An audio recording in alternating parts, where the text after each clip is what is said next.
Alright guys, let's talk about it real quick. Let's talk about the trading day that just transpired, guys.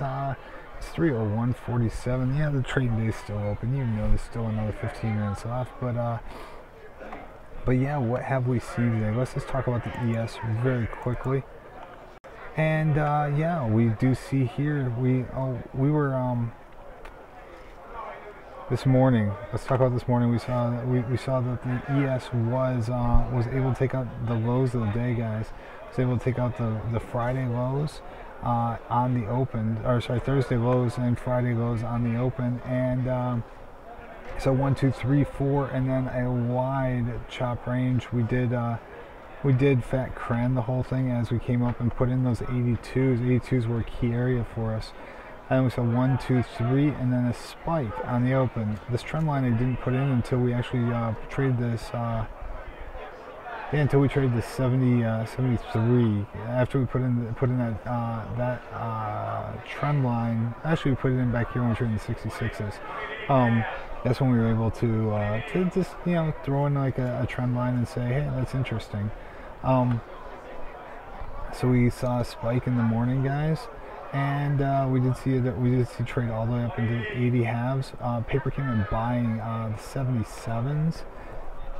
77s in the morning, 77 halves right on the open. Came in, paid up for some 77 halves. We went all the way up into the 80. Paper was active on both sides today, guys. Paper was active on both sides. The same paper was buying in the morning. They started selling, and even on the spike up, came back in buying. So it looked like a pretty choppy, pretty choppy trade for them today. But yeah, we did see trade from the 80s all the way down into the 51s, guys, the 50, 75s. We were a point off those lows from the overnight session.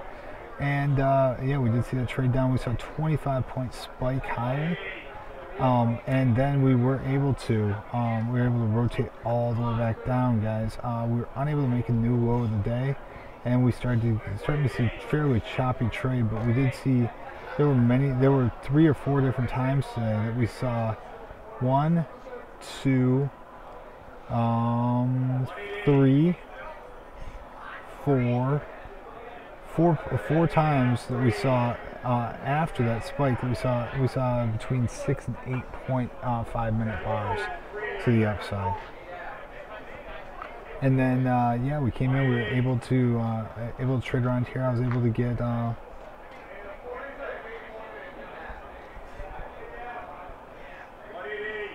get some double long down here, guys, off those lows. It went down, tried a new low, and came back up.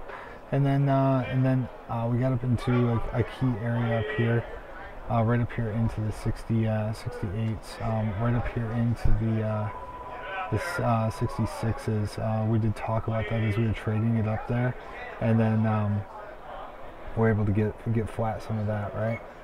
So right up here too. Yeah, we were able to get that flat right up in, or able to get whitened right all the way up into the 66s. So definitely saw a spike down on the close, just like we saw on Friday.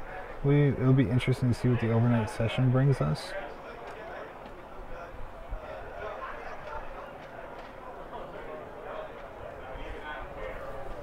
But Amazon did see a spike down and retraced almost all that recent spike down. So I think Amazon has to trade above 1800 for us to really have any sort of faith to the upside in it. But yeah, that is it's definitely something that we are seeing here. We are seeing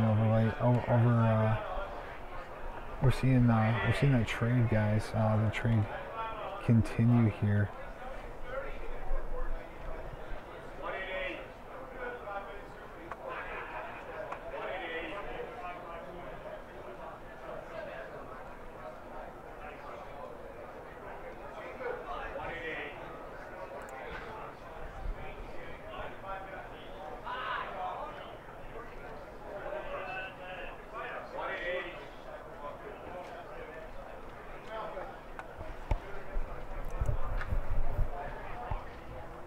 But guys, yeah, that's what we are seeing here. Have continued to see.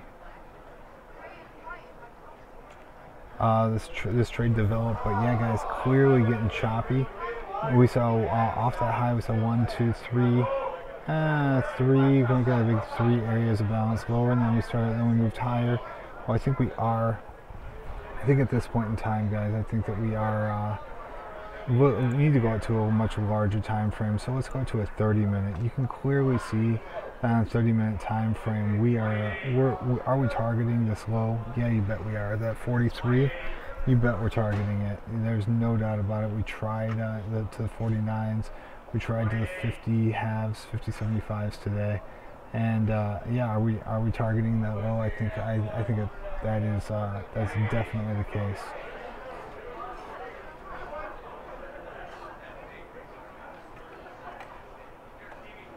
But yeah, this has definitely been an interesting session, and on the it's very clear that we are balancing up, right?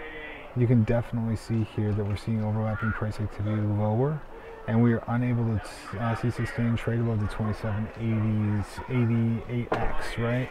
So as long as until we see sustained trade above that, invalidating that 30-minute lean that we had to the downside, I think it's safe to say that we can actually start to see rotation here.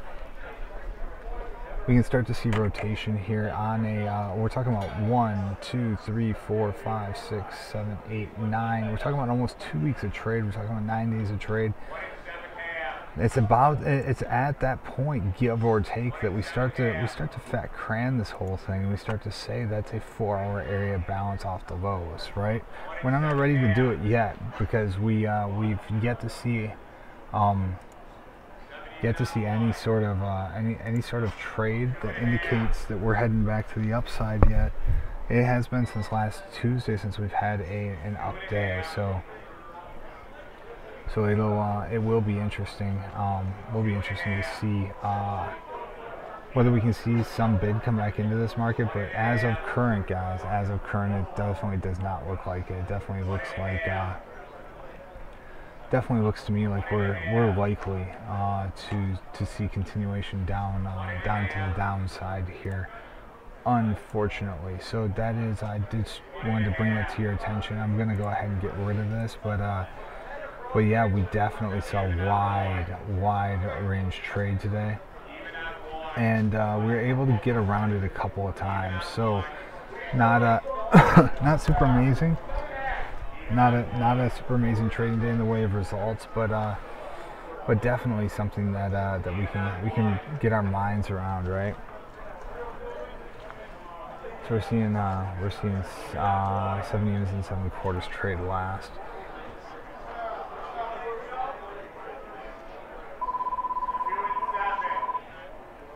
So Tilray has issued additional $25 million aggregate principal amount of its 5% convertible senior notes due 2023.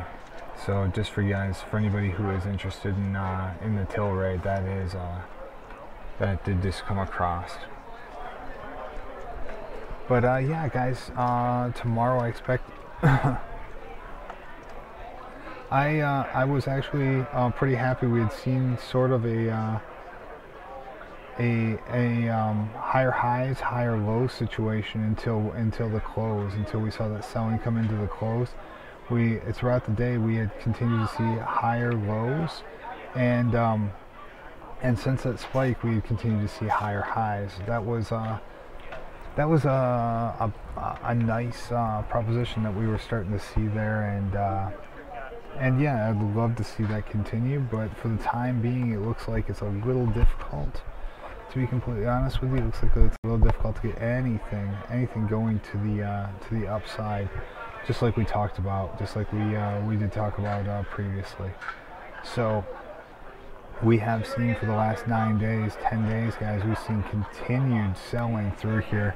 Anytime we get a pop, we get selling associated with it. There's no doubt about it. So yeah, I think that is something that we're going to continue to see. The NASDAQ was pretty good to us today. NASDAQ we were able to get short a couple times throughout the day, and then we got a really nice long off this low down here, as we saw an initiative out of balance, the downside fail, and we were able to see a price pattern. We were able to get some long, and we held that all the way up into the 86s off of the 51s. 51s is where I actually got my fill. So that was a nice trade in the Nasdaq as well. All the remainder of the trades, we did get chopped a little bit. I did get a double. I did get a short here, and then was able to lighten it up and flatten it up. So it was a fairly choppy day. There's no doubt about it. But did get a couple trades to take home, some profits on the day. So I hope that has been beneficial to you. I hope that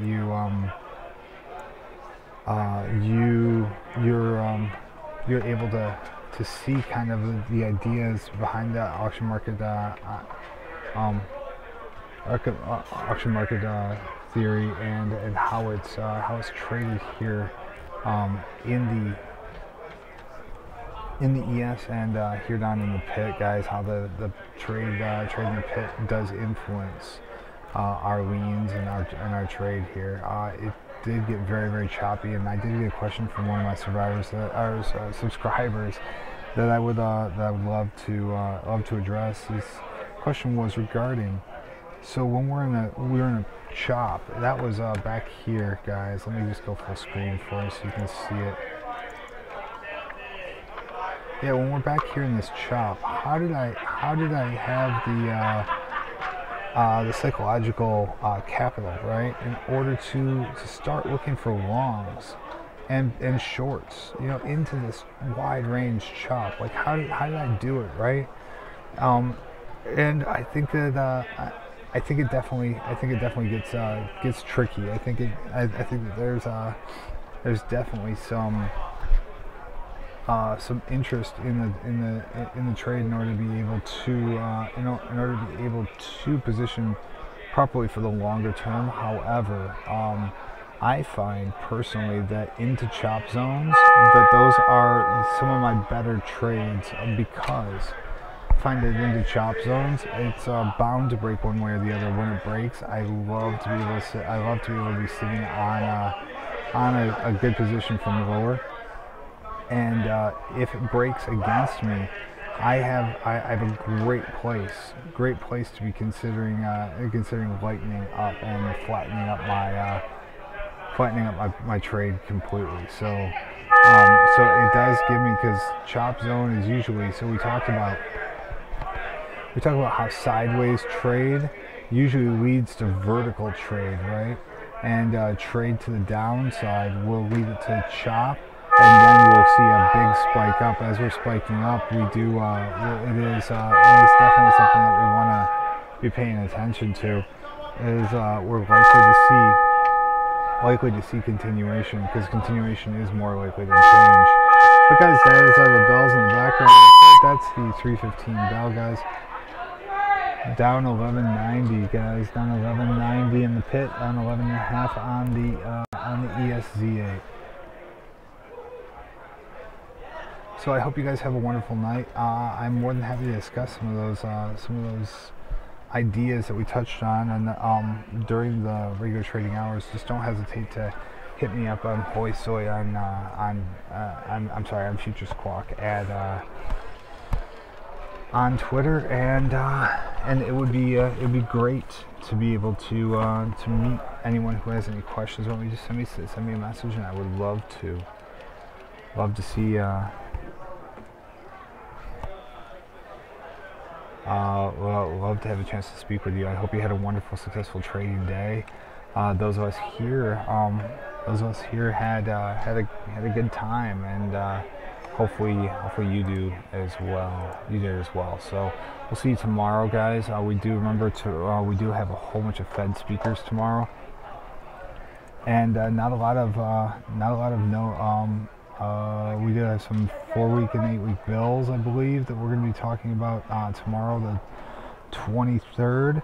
And then Bostic's going to speak. We're going to have Kashkari speaking, and Kaplan is going to be speaking. So, and then of course we have Carney speaks at a conference as well. So we will have a lot of things that we'll be paying attention to tomorrow, and I'll be providing the links for all those if I can find them. So guys, it's it's so wonderful. Thank you so much for tuning back in, and we'll see you on the flip side.